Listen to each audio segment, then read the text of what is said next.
This is Mirabella's kitchen, and today I'm making feta pasta.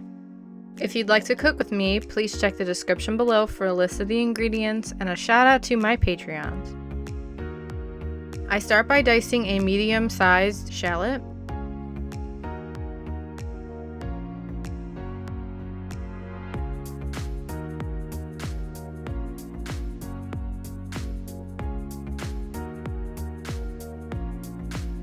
I take 6 cloves of garlic and I smash them with my meat tenderizer, and I lose a few in the process because the nether is always trying to steal my garlic.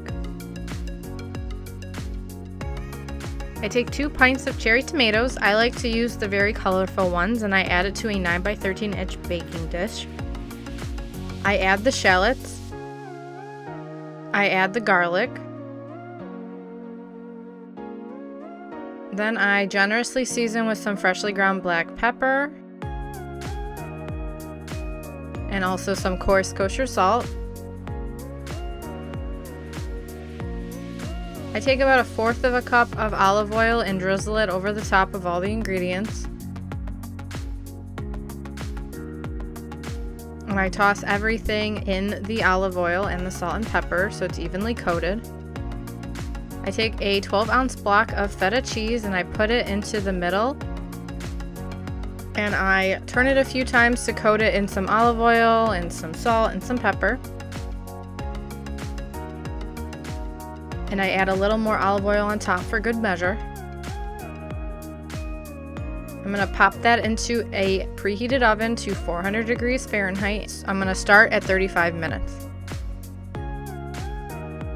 In the meantime, I have a pot of water I'm bringing up to a boil, and I'm going to add some coarse kosher salt to the water.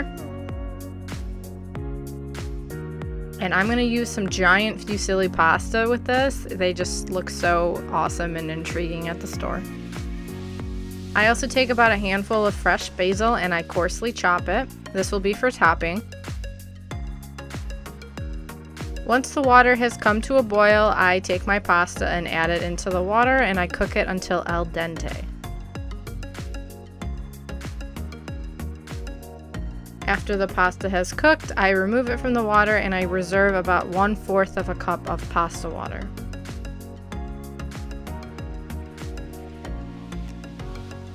Once the tomatoes have started to burst and the cheese is starting to melt at the edges, it's time to take it out of the oven. For me, that was 40 minutes, so keep an eye on it towards the end of the time. I break up the cheese and stir everything in and add in the pasta water that I've reserved.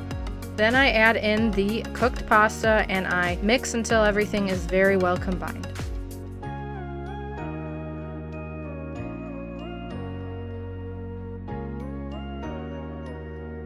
And I top with some of the fresh basil, which I thought really added a nice brightness to this meal.